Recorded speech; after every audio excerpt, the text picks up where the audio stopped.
వైఎస్ఆర్సీపీ ఆవిర్భావ వేడుకలు ఘనంగా జరిగాయి. రాష్ట్ర వ్యాప్తంగా జరిగిన పలు కార్యక్రమాల్లో మంత్రులు, సీనియర్ నేతలు, ప్రజాప్రతినిధులు, కార్యకర్తలు పెద్ద సంఖ్యలో పాల్గొన్నారు. ఆవిర్భావ దినోత్సవాన్ని పురస్కరించుకుని కార్యకర్తల అభిమానానికి సీఎం జగన్ కృతజ్ఞతలు తెలిపారు. ప్రజాక్షేత్రంలో మరో గొప్ప విజయం సాధించేందుకు అంతా సిద్ధం కావాలని ట్వీట్ చేశారు. కాంగ్రెస్ పార్టీ 14 వసంతాలు పూర్తి చేసుకుని దిగ్విజయంగా 15వ వసంతంలోకి అడుగుపెట్టింది. ఈ సందర్భంగా రాష్ట్ర వ్యాప్తంగా వేడుకలు అట్టహాసంగా జరిగాయి. తాడేపల్లిలోని కేంద్ర కార్యాలయంలో జరిగిన వేడుకల్లో సీనియర్ నేత ఉమ్మారెడ్డి వెంకటేశ్వర్లు, మంత్రి జోగి రమేష్, రాష్ట్ర ప్రధాన కార్యదర్శి లీలాపిరెడ్డి, ఎంపీ నందిగం సురేష్ పాల్గొన్నారు.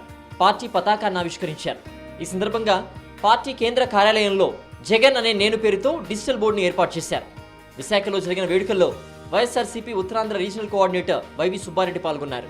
ఎన్నికల్లో సీఎం జగన్ గెలుపును అడ్డుకునే శక్తి రాష్ట్రంలో ఎవరికీ లేదన్నారు ఎమ్మెల్యే కొడాల నాని. గుడివాడలోని వైఎస్ఆర్ కాంగ్రెస్ పార్టీ ఆఫీసులో ఆవిర్భావ దినోత్సవ వేడుకలను కొడాల నాని ఆధ్వర్యంలో ఘనంగా నిర్వహించారు. ప్రతిపక్షాలన్నీ ఏకమైన ప్రజల ఆశీస్సులు, దేవుడి దీవెనలు జగన్కు ఉన్నాయన్నారు. రాష్ట్ర రాజకీయాల్లో సీఎం జగన్ తిరుగులేని శక్తిగా నిలిచారంటూ స్పష్టం చేశారు ఎమ్మెల్యే కొడాల నాని. గుంటూరులో జరిగిన వైఎస్ఆర్సీపీ ఆవిర్భావ వేడుకల్లో మంత్రి విడుదల రజని పాల్గొని పార్టీ పతాకాన్ని ఆవిష్కరించారు. వైఎస్ఆర్ విగ్రహానికి పూలమాలలు వేసి నివాళులర్పించారు. వైఎస్ఆర్ ఆశయాల సాధన కోసం పనిచేస్తామని ప్రతినబూనారు.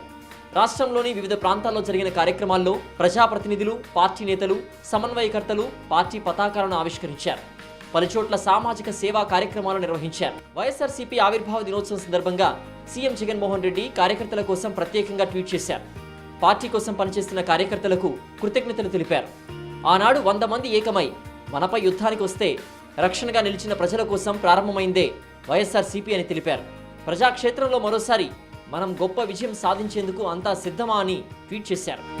నెల్లూరు, అనంతపురం, విజయనగరం, శ్రీకాకుళం, అన్నమయ్య, అనకాపల్లి, నంద్యాల, ఎన్టీఆర్, తిరుపతి, ప్రకాశం, కర్నూలు తదితర జిల్లాల్లోనూ వేడుకలు ఘనంగా జరిగాయి.